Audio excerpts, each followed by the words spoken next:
বিশ্বের ঘটে যাওয়া সব ঘটনা নিয়ে নাগরিক সারা বিশ্ব সংবাদে স্বাগত। আপনাদের সঙ্গে আছি আমি আনোয়ার হোসেন। ভারতের প্রধানমন্ত্রী নরেন্দ্র মোদী তার 11 বছরের শাসনকালে সবচেয়ে চ্যালেঞ্জিং সময় পার করছেন। পাকিস্তানের সঙ্গে বিতর্কিত যুদ্ধবিরতি, যুক্তরাষ্ট্রের সঙ্গে বাণিজ্য সংকট, নির্বাচনে কারচুপির অভিযোগ এবং বিহারের কঠিন নির্বাচন, সব মিলে তার নেতৃত্ব এখন কঠিন পরীক্ষার মুখে। মোদির সামনে একাধিক সংকট। যুক্তরাষ্ট্রের প্রেসিডেন্ট ডোনাল্ড ট্রাম্প ভারতীয় পণ্যে 50% শুল্ক আরোপের ঘোষণা দিয়েছেন, যা দুই দেশের সম্পর্কে তীব্র টানাপোড়েন সৃষ্টি করেছে। অথচ 6 মাস আগেও ট্রাম্প মোদি একে অপরকে ঘনিষ্ঠ বন্ধু বলে অভিহিত করেছিল। এখন তাদের ব্যক্তিগত সম্পর্ক খারাপ ভালোর থাকার উপর নির্ভরশীল হয়ে উঠেছে ভারত মার্কিন সম্পর্ক। যদিও মোদি পাল্টা জবাব দিচ্ছেন, বলেছেন কৃষকদের স্বার্থে ভারত যে কোনো মূল্য দিতে প্রস্তুত। বিজেপির একটি পোস্টারে মোদিকে কৃষকদের রক্ষাকারী হিসেবে দেখানো হয়েছে, যিনি শুল্কের আঘাত সহ্য করছেন। বিজেপির একটি পোস্টারে মোদিকে কৃষকদের রক্ষাকারী হিসেবে দেখানো হয়েছে, যিনি শুল্কের আঘাত সহ্য করছেন। মোদি ট্রাম্প সম্পর্কের জটিলতা বাড়িয়েছে পাকিস্তানের সঙ্গে বিতর্কিত যুদ্ধবিরতি। ফের ট্রাম্প দাবি করেন তার মধ্যস্থতায় যুদ্ধবিরতি হয়েছে। ভারত এ দাবি অস্বীকার করলেও পাকিস্তান ট্রাম্পকে ধন্যবাদ জানিয়েছে। যুদ্ধের ক্ষয়ক্ষতি নিয়েও পাকিস্তানের সঙ্গে উত্তেজনা আছে। ভারতীয় বিমান বাহিনী প্রধান অমরপ্রীত সিংয়ের দাবি, পাকিস্তানের 6টি বিমান ভূপাতিত হয়েছে। পাকিস্তানের প্রতিরক্ষা মন্ত্রী খাজা আসিফ এটিকে হাস্যকর বলে প্রমাণের চ্যালেঞ্জ ছুড়েছেন। এদিকে দেশের ভেতরে বিহারে আসন্ন বিধানসভা নির্বাচন মোদির জন্য আরেকটি বড় চ্যালেঞ্জ। জরিপে বলা হচ্ছে এনডিএর ক্ষমতা ধরে রাখা কঠিন হবে। বিশ্লেষকরা বলছেন লোকসভায় তার অবস্থানে প্রভাব না ফেললেও বিহারে পরাজয় হলে মোদির ভাবমূর্তি ক্ষুণ্ণ হবে। কংগ্রেস নেতা রাহুল গান্ধী 2024 সালের নির্বাচনে ভুয়া ভোটার যুক্ত করে কারচুপির অভিযোগ তুলেছেন। বিজেপি এটিকে হতাশার ফল বলে উড়িয়ে দিয়েছে। নির্বাচন কমিশন রাহুলকে অযৌক্তিক অভিযোগ বন্ধের নির্দেশ দিয়েছে। মোদির সামনে আরও চ্যালেঞ্জ, আগামী মাসে তার 75তম জন্মদিন। বিজেপিতে 75 বছর পেরোনো নেতাদের অবসরের প্রথা থাকলেও দল বলছে কোনো আনুষ্ঠানিক নিয়ম নেই। সব মিলিয়ে বিশ্লেষকদের মতে প্রধানমন্ত্রী নরেন্দ্র মোদির সামনে বয়সও এখন বড় চ্যালেঞ্জ। পূজাশ্রী ভদ্র, নাগরিক।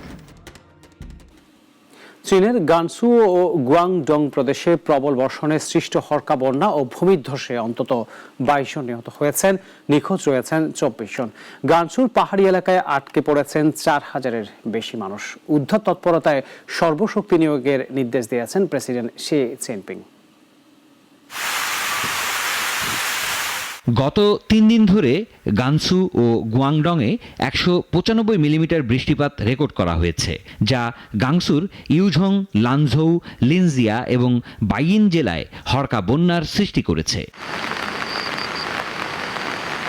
ইউঝংয়ের জিংলং পার্বত্য এলাকার 4টি গ্রাম থেকে 4000-এর বেশি মানুষকে নিরাপদে সরানো হয়েছে। বন্যা ও ভূমিধসে গানসুর বেশিরভাগ এলাকা বিদ্যুৎ বিচ্ছিন্ন, বন্ধ রয়েছে অনেক সড়ক। প্রেসিডেন্ট শি জিনপিং এর নির্দেশনা অনুযায়ী পিপলস লিবারেশন আর্মি ও সশস্ত্র পুলিশ 8টি প্রদেশের 13টি জেলায় ত্রাণ কার্যক্রম চালাচ্ছে। 19,000-এর বেশি সদস্য এবং 2,000-এর বেশি যান নিয়োজিত রয়েছে। ওয়াংডংয়ের সিং ইউয়ান শহরে নদীর পানি বেড়ে এলাকা প্লাবিত হয়েছে। ফাংসেং কাঙে ঝড় ও 1.8 মিটার উঁচু ঢেউয়ে 80 জন দ্বীপে আটকা পড়েছিলেন, যাদের কোস্ট গার্ড উদ্ধার করেছে। চীনের দুর্যোগ মোকাবিলা দল সর্বোচ্চ সতর্কতায় কাজ করছে। জুনের মাঝামাঝি থেকে বর্ষাজনিত দুর্যোগে দেশটিতে ক্ষয়ক্ষতি অব্যাহত রয়েছে। বিশেষজ্ঞরা বলছেন জলবায়ু পরিবর্তনের কারণে এমন চরম আবহাওয়া বাড়ছে। গানসু ও গুয়াংডংয়ে উদ্ধার ও পুনর্বাসন কার্যক্রম ত্বরান্বিত করতে সরকার 100 মিলিয়ন ইউয়ান বরাদ্দ করেছে। সিরাজুম্মনি শুভ, নাগরিক। আধুনিক ইতিহাসে প্রথমবারের মতো পানি শূন্য হতে চলেছে বিশ্বের একটি দেশের রাজধানী। অপ্রতুল বৃষ্টি, অতিরিক্ত পানি উত্তোলন ও দূষণে চরম সংকটে শহরটির জনজীবন। একটা সময় ছিল যখন মানুষ মরুভূমিতে পানির খোঁজে ঘুরে বেড়াতো। এখন একবিংশ শতাব্দীর রাজধানী কাবুলে সেই দৃশ্য যেন নিত্যদিনের সঙ্গী। আধুনিক ইতিহাসে প্রথমবারের মতো কোনো রাজধানী শহর পুরোপুরি পানিশূন্য হওয়ার দ্বার প্রান্তে। আফগানিস্তানের রাজধানী কাবুলে প্রতিদিন পানির জন্য জীবন মরণের লড়াই করছেন বাসিন্দারা। জনসংখ্যা বৃদ্ধি, জলবায়ু পরিবর্তন ও অপরিকল্পিতভাবে ভূগর্ভস্থ পানি উত্তোলনে শুকিয়ে গেছে শহরের অর্ধেকের বেশি কূপ। শহরটিতে প্রতি বছর প্রয়োজনের চেয়ে প্রায় 4,40,00,000 কিউবিক মিটার পানি বেশি তোলা হয়েছে, যার ঘাটতি পূরণ করতে পারছে না প্রকৃতি। আন্তর্জাতিক সাহায্য সংস্থা মার্সি কর্পস জানায়, কাবুলে 80% ভূগর্ভস্থ পানি এখন বিষাক্ত। অপরিকল্পিত স্যানিটেশন ব্যবস্থা ও কারখানার বর্জ্যে বাড়ছে স্বাস্থ্য ঝুঁকি, ছড়িয়ে পড়ছে ডায়রিয়ার মতো বিভিন্ন পানিবাহিত রোগ। সবচেয়ে বেশি ভোগান্তিতে নারী ও শিশুরা। প্রতিদিন দীর্ঘ পথ হেঁটে পানি সংগ্রহ করতে হয় তাদের, তাও পরিমাণে খুবই সামান্য। অন্যদিকে নারীদের একা চলাফেরায় তালেবানের কঠোর বিধিনিষেধ পরিস্থিতিকে আরও সংকটময় করে তুলেছে। পাড়ায় পানির গাড়ির শব্দ পেলেই বালতি কন্টেইনার নিয়ে হুমড়ি খেয়ে পড়েন স্থানীয়রা, কারণ দেরি হলে ফুরিয়ে যাবে পানি। আবার আন্তর্জাতিক সহায়তা বন্ধ হওয়ায় পরিস্থিতি আরও খারাপ। 2025 সালের মধ্যে প্রয়োজন $26,40,00,000, অথচ পাওয়া গেছে মাত্র $80,00,000। বিশ্লেষকরা বলছেন, কাবুলের জন্য এটি এক ভয়াবহ ভবিষ্যতের সংকেত। শাশ্বতী সরকার, নাগরিক। সংযুক্ত আরব আমিরাতের দুবাইয়ে আউটসোর্সিং ও কনসুলার সেবায় পাসপোর্ট নিতে বিড়ম্বনার শিকার হচ্ছেন প্রবাসীরা। তাদের অভিযোগ, পাসপোর্ট ও কনসুলার সেবা কেন্দ্রে অন্যান্য সেবা পেলেও পাসপোর্ট সেবা পাওয়া যাচ্ছে না, ফলে অন্যত্র সেবা নিতে গিয়ে বাড়তি বিড়ম্বনায় পড়তে হচ্ছে তাদের। আরব আমিরাত থেকে জাসেদুল ইসলামের রিপোর্ট, জানাচ্ছেন সিরাজমণি শুভ।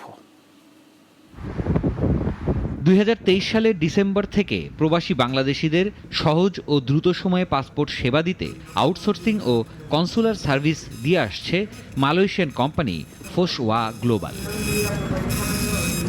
দুবাইয়ের কারামা এলাকায় বাংলাদেশ কনসুলেটের সহযোগিতায় কার্যালয় স্থাপন করে সেবা কেন্দ্রটি। এক ছাদের নিচে প্রবাসীদের সব পরিষেবা দেওয়ার আশ্বাসে শুরু হয় কার্যক্রম। আমার অত্যন্ত ভালো লাগছে, কারণ ওই বাংলাদেশ কনসুলেটে আপনার দাঁড়ায় থাকতে হয়, বাইরে দাঁড়ায় থাকতে হয়, রোদের মধ্যে গরমের মধ্যে, ওখানে একটু গিয়ে হয়ে যায়, আমরা বোরিং হয়ে যাই, বিরক্ত হয়ে যাই।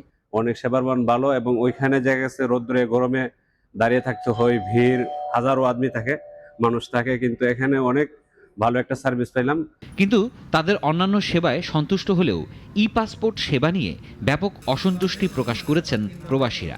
পাসপোর্ট করার জন্য গেছিলাম, এখানে জন্ম নিবন্ধন আর পাসপোর্ট ডেট ডিফারেন্স ছিল, তাই বলতেছে ওখানে যান, ক্যারামা যাই ঠিক করে নেওয়ার পর অনেক বেটার হবে আমাদের জন্য, কারণ আমাদের রুম আছে এই মানে আশেপাশে আমাদের রুম, যদি এখানে আমরা পাসপোর্টের সেবাগুলো পাতাম তাহলে আমাদের জন্য অনেক বেটার হতো। ফোসওয়া গ্লোবাল কর্তৃপক্ষ জানিয়েছে, পাসপোর্ট সেবা প্রদানের জন্য সব প্রস্তুতি সেরেছেন তারা, তবে কিছু প্রক্রিয়াগত সীমাবদ্ধতার কারণে এখনো চালু করা যায়নি। আমাদের তরফ থেকে কোন ধরনের প্রতিবন্ধকতা নাই, আমরা সব ধরনের সেবা দিতেই সক্ষম এবং আমরা প্রস্তুত আছি। আমরা যদি সেই অনুমতি পাই কিংবা সেই ধরনের ট্রাফিক আমাদের কাছ থেকে ডাইভার্ট করা হয়, তাহলে আমরা অবশ্যই সেই ট্রাফিক হ্যান্ডেল করতে পারবো। 2025 সালের জুন মাস পর্যন্ত 46,000-এরও বেশি প্রবাসীকে সেবা দিয়েছে। তবে প্রবাসীদের দাবি, বাংলাদেশি অধ্যুষিত এলাকায় এই সেবা কেন্দ্র স্থাপন করলে সেবা প্রার্থীরা আরও বেশি উপকৃত হতেন। সিরাজুম্মনি শুভ, নাগরিক। গাজায় উড়োজাহাজ থেকে ফেলা ত্রাণের বাক্সের নিচে চাপা পড়ে 15 বছরের মোহাম্মদ জাকারিয়া ঈদ নামে এক কিশোরের মৃত্যু হয়েছে।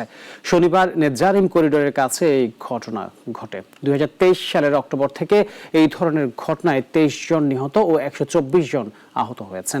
জাতিসংঘ বলছে, বিমান থেকে ত্রাণ ফেলা বিপজ্জনক ও অকার্যকর। এদিকে গত 24 ঘন্টায় অপুষ্টিতে আরও 11 জনের প্রাণহানিতে গাজায় অনাহারে মৃতের সংখ্যা 212-এ পৌঁছেছে। ইসরায়েলের গাজা দখল পরিকল্পনার সমালোচনার মধ্যেই ত্রাণ বিতরণের নিরাপত্তা নিয়ে প্রশ্ন উঠেছে। যুক্তরাজ্যের রাজধানী লন্ডনে প্যালেস্টাইন অ্যাকশন সমর্থনে আয়োজিত বিক্ষোভ থেকে অন্তত 446 জনকে গ্রেপ্তার করেছে মেট্রোপলিটন পুলিশ। গত মাসে ব্রিটিশ সরকার সংগঠনটিকে সন্ত্রাসী ঘোষণা করে। শনিবার ওয়েস্টমিনিস্টার পার্লামেন্ট স্কোয়ারে অনুষ্ঠিত এই বিক্ষোভে অংশ নেন 5 থেকে 6 শতাধিক মানুষ। পুলিশ জানায় নিষিদ্ধ সংগঠনটিকে সমর্থন জানানোয় তাদের গ্রেপ্তার করা হয়। বিক্ষোভে ফিলিস্তিন সমর্থক স্লোগান ও প্লেকার্ড দেখা যায়। এই ঘটনায় পুলিশের ওপর হামলার অভিযোগে আরও 7 জনকে আটক করা হয়েছে। নাগরিক সারা বিশ্ব এখন এ পর্যন্তই। এরপর সন্ধ্যা 6টায় নাগরিক সংবাদ দেখার আমন্ত্রণ রইল। সবাইকে ধন্যবাদ।